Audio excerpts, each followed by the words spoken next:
So PGTRB zoology preparation பண்ணுறீங்க அப்படின்னா once அந்த சிலபஸில் இருக்கக்கூடிய பரப்பனை, ஊர்வனை, நகர்வனை இந்த மாதிரிலாம் பரவும் மூலங்கள் என்ன அப்படின்னு பார்க்கும்போது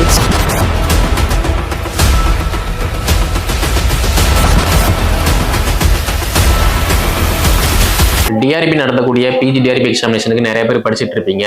நம்முடைய அகாடமி சார்பா பிஜிடிஆர்பி சுவாலஜி மேஜருக்கு வந்து டெய்லியுமே ஹனிபி ஹனி சீரீஸ் நம்ம பார்த்துக்கிட்டு இருக்கோம். இந்த ஹனிபி ஹனி சீரீஸ்ல நியூ சிலபஸ் வைஸ் சிலபஸ்ல உள்ள மிக முக்கியமான டாபிக் எல்லாமே நம்ம சிலபஸ் அடிப்படையில் ஒவ்வொரு டாப்பிக்கா பார்த்துட்டு இருக்கோம். ஸோ இந்த வீடியோ தொகுப்புல என்ன டாபிக் பார்க்க போறோம் அப்படின்னா விலங்குகள்ல அதனுடைய இதயம் அமைப்பு பற்றி தான் பார்க்க போறோம். ஸோ ஒவ்வொரு விலங்குகளுமே வந்து ஒவ்வொரு இதய அமைப்புகள் வந்து இருக்கிற மாதிரி இருக்கும். ஃபார் எக்ஸாம்பிள் மண்புழுல வந்து எத்தனை இதயங்கள் வந்து இருக்கு, கரப்பான் பூச்சியில எத்தனை இதயங்கள் இருக்கு, நீர்நில வாழ்வன இந்த உயிரினங்கள்ல எத்தனை இதயங்கள் இருக்கு, சேம் டைம் பரப்பனை, பாலூட்டி இதுல எத்தனை இதயங்கள் இருக்கு. ஸோ இந்த மாதிரி நிறைய ப்ரிப்பரேஷன் பண்ற மாதிரி இருக்கும். ஸோ பிஜிடிஆர்பி சுவாலஜி ப்ரிப்பரேஷன் பண்றீங்க அப்படின்னா ஒன்ஸ் அந்த சிலபஸ்ல இருக்கக்கூடிய என்னென்ன யூனிட் இருக்கு, என்னென்ன டாபிக் இருக்கு அப்படிங்கிற மாதிரி எல்லாத்தையுமே படிச்சா மட்டும்தான் ஈஸியா நம்ம அடுத்தடுத்து என்ன படிக்கணும், எதை படிக்கக்கூடாது அப்படிங்கிற மாதிரி ஒரு ஐடியா நமக்குள்ளேயே வந்து கிடைக்கிற மாதிரி இருக்கும். அதே மாதிரி இப்ப நியூ சிலபஸ்ல எல்லாமே அப்டேட்டா தான் வந்து இருக்கு. அப்போ அதுக்கு தகுந்த மாதிரி நம்ம ஸ்கூல் புக்ல இருந்தே ப்ரிப்பரேஷன் பண்ணும்போது அடிப்படை தகவல் என்ன, இப்ப நம்ம எதெல்லாம் படிக்கணும் அப்படிங்கிற மாதிரி நமக்குள்ளேயே ஒரு அப்டேட் கிடைக்கும். ஸோ அதை நீங்க நல்லா கிளியரா படிக்கிற மாதிரி இருக்கும். ஓகேவா? ஸோ இப்போ விலங்குகளும் அவற்றின் இதயம் பற்றிய தகவல்களும். ஃபர்ஸ்ட் ஒன் மண்புழு. இந்த மண்புழுல எத்தனை இதய அறைகள் இருக்கு அப்படின்னு பார்க்கும்போது கிட்டத்தட்ட 8 இணை பக்கவாட்டு இதயங்கள் இந்த மண்புழுல இருந்துகிட்டு இருக்கு. அப்போ கொஸ்டின்ல வந்து எப்படி கேட்பாங்க அப்படின்னா மண்புழுல எத்தனை பக்கவாட்டு இணை இதயங்கள் இருக்கு அப்படிங்கிற மாதிரி கேட்கலாம். அப்ப ஆன்சரு 8, 6, 4 இந்த மாதிரி கேட்பாங்க. ஸோ கரெக்டான ஆன்சர் 8 தான் கரெக்டான ஆன்சர். ஓகே, அடுத்து கரப்பான் பூச்சியில எத்தனை இதயங்கள் உள்ளது? ஸோ கரப்பான் பூச்சியில கிட்டத்தட்ட 13 அறைகளை கொண்ட இதயம் வந்து இருந்துகிட்டு இருக்கு. ஸோ கரப்பான் பூச்சி ரொம்ப சின்ன உயிரினம் தான். அந்த சின்ன உயிரினத்துல கிட்டத்தட்ட 13 அறைகளை கொண்ட இதயம் இருந்துகிட்டு இருக்கு. அடுத்து மீன்கள்ல கிட்டத்தட்ட 2 அறைகளை கொண்ட இதயம் இருந்துகிட்டு இருக்கு. அடுத்து நீர்நில வாழ்வன இதுல கிட்டத்தட்ட 3 அறைகளை கொண்ட இதயம் இருந்துகிட்டு இருக்கு. அடுத்து ஊர்வன. ஸோ ஊர்வன அப்படின்னு பார்க்கும்போது பாம்பு, பள்ளி எக்ஸெட்ரா இது எல்லாமே வரும். அப்போ ஊர்வனையில வந்து கிட்டத்தட்ட 3 அறைகளை கொண்ட இதயம் இருந்துகிட்டு இருக்கு. ஸோ வென்ட்ரிக்கிள் அரைகுறையாக பிரிக்கப்பட்டு இருக்கும். ஓகேவா? ஸோ வென்ட்ரிக்கிள் வந்து அரைகுறையாக பிரிக்கப்பட்டு இருக்கும். அப்போ கொஸ்டின்ல எப்படி கேட்பாங்க அப்படின்னா அரைகுறையாக பிரிக்கப்பட்டுள்ள வென்ட்ரிக்கிள் எந்த உயிரினத்துல இருந்துகிட்டு இருக்கு? பரப்பனை, ஊர்வன, நகர்வன இந்த மாதிரிலாம் கேட்கலாம். அப்போ ஊர்வன உயிரினத்துல மட்டும்தான் இந்த வென்ட்ரிக்கிள் அரைகுறையா பிரிக்கப்பட்டு இருக்கு. எத்தனை அறைகளை கொண்டது அப்படின்னா 3 அறைகளை கொண்டது. ஓகே, இதை நோட் பண்ணிக்கோங்க. அடுத்து பறவைகள். அப்போ அதுல எத்தனை அறைகளை கொண்ட இதயம் இருக்கு அப்படின்னா 4 அறைகளை கொண்ட இதயம் இருந்துகிட்டு இருக்கு. நெக்ஸ்ட் பாலூட்டிகள்ல வந்து அதே மாதிரிதான் 4 அறைகளை கொண்ட இதயம் இருந்துகிட்டு இருக்கு. அப்போ மண்புழு, கரப்பான் பூச்சி, மீன், நீர்நில வாழ்வன, ஊர்வன, பரப்பன, பாலூட்டிகள் இந்த மாதிரி 7லையுமே எத்தனை இதய அறைகளை கொண்டது அப்படிங்கிற மாதிரி வந்து பார்த்துருக்கோம். ஓகேவா? ஸோ இந்த வீடியோ பார்த்துட்டு இருக்கீங்க எல்லாத்தையுமே நோட் பண்ணி வச்சுக்கோங்க. நான் மறுபடியும் சொல்றேன், மண்புழுல வந்து 8 இணை பக்கவாட்டு இதயங்கள், கரப்பான் பூச்சியில 13 அறைகளை கொண்ட இதயம், மீன்கள்ல 2 அறைகளை கொண்ட இதயம், நீர்நில வாழ்வன்ல 3 அறைகளை கொண்ட இதயம், ஊர்வனல 3 அறைகளை கொண்ட இதயம் வென்ட்ரிக்கிள் அரைகுறையா பிரிக்கப்பட்டிருக்கும். அடுத்து பரப்பன 4 அறைகளை கொண்ட இதயம், பாலூட்டிகள்ல 4 அறைகளை கொண்ட இதயம். ஓகே, ஸோ இது எல்லாத்தையுமே நல்லா நோட் பண்ணி வச்சுக்கோங்க.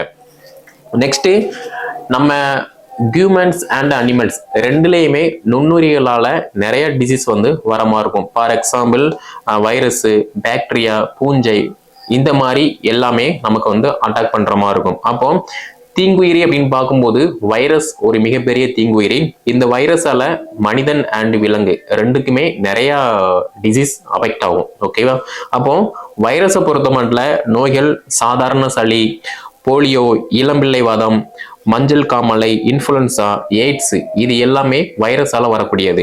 அப்போ இது எதன் மூலம் பரவுது அப்படின்னு பார்க்கும்போது காற்று, நீர் மற்றும் நேரடி தொடர்பு, அதே மாதிரி பாலியல் தொடர்பு, இது சம்பந்தமா இந்த வைரஸ் நோய்கள் எல்லாமே பரவிட்டு இருக்கு.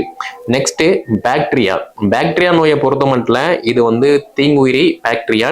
நோய்கள் பார்க்கும்போது காலரா, டைபாய்டு, டெட்டனஸ், எலிக்காய்ச்சல், தொழுநோய், இது எல்லாமே இருக்கு இதுல வரக்கூடிய நோய்கள். அப்போ பரவும் மூலங்கள் என்ன அப்படின்னு பார்க்கும்போது அசுத்தமான நீர்.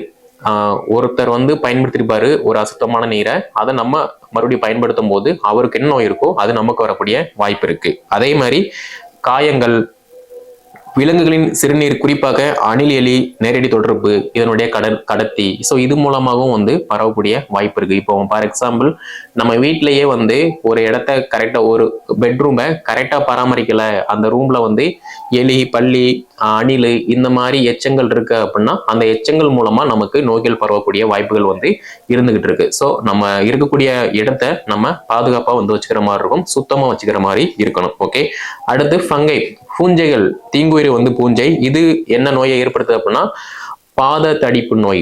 அதே மாதிரி பரவும் மூலங்கள் என்ன அப்படின்னு பார்க்கும்போது ஸ்போர்கள் நிலம் மற்றும் தண்ணீர் மூலம். ஃபார் எக்ஸாம்பிள் இப்போ மழைக்காலம், இந்த மழைக்காலத்துல நம்ம அசுத்தமான நீர்கள்ல நம்ம நடந்து போறோம் இல்லைன்னா ரன்னிங் பண்றோம் அப்படின்னா அந்த நீர்கள் இருக்கக்கூடிய வைரஸ், பாக்டீரியா, ஃபங்கை மூலமா நமக்கு காலில் புண்கள் வந்து ஏற்பட வாய்ப்பு இருக்கு. ஸோ அதை கரெக்டாக நம்ம பராமரிக்கல அப்படின்னா ரொம்ப கிரிட்டிக்கல் சிச்சுவேஷன்ல கொண்டு போய் விட்டுரும். ஸோ இந்த ஃபங்கை மூலமா பாத தடிப்பு நோய் வந்து வருது. அதே மாதிரி வயல்வெளிகளில் வேலை பார்க்கக்கூடிய விவசாயிகள் அவங்களுக்குமே இந்த பாத வெடிப்பு நோய் வந்து இருக்கிற மாதிரி இருக்கும். ஓகே, அடுத்து ஒரு செல் உயிரிகள். ஸோ இந்த ஒரு செல் உயிரி அப்படின்னு பார்க்கும்போது இது வந்து ஒரு தீங்குயிரி. இதனால ஏற்படக்கூடிய நோய் என்ன அப்படின்னு பார்த்தோம் அப்படின்னா மலேரியாவை பொறுத்த மட்டும் பரவும் மூலங்கள் அப்படின்னு பார்க்கும்போது பெண் அனாபிலிஸ் கொசுகள் மூலமா தான் இது வந்து பரவுது. ஸோ அந்த பெண் அனாபிலிஸ் கொசு கடிச்சியே அப்படின்னா கால்கள் நல்லா வீக்கமா அடைஞ்சு இந்த மலேரியா நோய் தாக்கப்படுது. ஓகேவா? ஸோ அப்போ இந்த வீடியோ தொகுப்புல விலங்குகள் மற்றும் அவற்றின் இதயங்கள், அதே மாதிரி வைரஸ், பாக்டீரியா, பூஞ்சை, ஒரு செல் உயிரி, இது பத்தின மிக முக்கியமான ஹிண்ட்ஸ் மட்டும் தான் பார்த்துருக்கோம். ஸோ இது சார்ந்த மிக தெளிவான PDF ஃபார்மட் நோட்ஸ் எல்லாமே நம்முடைய PGDRP ஹனிபி ஹனி சீரீஸ் அந்த இதில் நம்ம PDF ஃபார்மேட்ல போஸ்ட் பண்ணுவோம். அதை நீங்கள் டவுன்லோட் பண்ணி படிக்க ஸ்டார்ட் பண்ணுங்க. ஓகேவா? ஆல்ரெடி வந்து பவளப்பாறைகள்னா என்ன, நெக்ஸ்ட்னா பாக்டீரியானா என்ன, வைரஸ்னா என்ன, அதனால ஏற்படக்கூடிய நோய்கள் என்ன, அப்புறம் வேக்சினேஷன்னா என்ன, அதனுடைய ஷெடியூல் என்ன அப்படிங்கிற மாதிரி ப்ரீவியஸ் வீடியோ தொகுப்புல வந்து பார்த்துருக்கோம். அது எல்லாமே பார்க்கல அப்படின்னா அதை நீங்கள் ஒன்ஸ் பார்க்கும்போது ஈஸியாக உங்களுக்கு ஒரு அண்டர்ஸ்டாண்ட் கிடைக்கும். எதுவுமே பண்ணாமல் இருக்கிறதுக்கு டே டு டே லைஃப்ல நம்ம ஏதாவது அப்டேட் பண்ணிக்கிட்டு இருந்தோம் அப்படின்னா நமக்கு மார்க் ஸ்கோர் பண்ண ஈஸியாக கிடைக்கும். ஓகே, ஸோ இந்த வீடியோ பார்த்துட்டு இருக்க நீங்கள் உங்களுக்கு வேற ஏதாவது டவுட் அப்படின்னா கீழே டிஸ்கிரிப்ஷன்ல நான் வாட்ஸ்அப் நம்பர், கான்டாக்ட் நம்பர் கொடுத்துருக்கேன். அதை கான்டாக்ட் பண்ணி என்ன டீட்டெயில் கேட்டு படிக்க ஸ்டார்ட் பண்ணுங்க. சேம் டைம் PGDRP சுவாலஜிக்கு நம்முடைய அகாடமி சார்பா Tamil medium and English medium ரெண்டுக்குமே மெட்டீரியல் பிளஸ் டெஸ்ட் பேஜ் வந்து கான்டாக்ட் பண்றோம். கீழே டிஸ்கிரிப்ஷன்ல நான் வாட்ஸ்அப் நம்பர், கான்டாக்ட் நம்பர் கொடுத்துருக்கேன். அதை கான்டாக்ட் பண்ணி என்ன டீட்டெயில் கேட்டுக்கோங்க. இந்த வீடியோ தொகுப்பை PGDRP சுவாலஜி ப்ரிப்பரேஷன் பண்ணக்கூடிய அனைத்து school teachers and college student எல்லாமே ஷேர் பண்ணுங்க. அவங்களும் வந்து படித்து பயன்பெறட்டும். நம்முடைய சேனல் நீங்க சப்ஸ்கிரைப் பண்ணல அப்படின்னா சப்ஸ்கிரைப் பண்ணிக்கோங்க. நன்றி, வணக்கம்.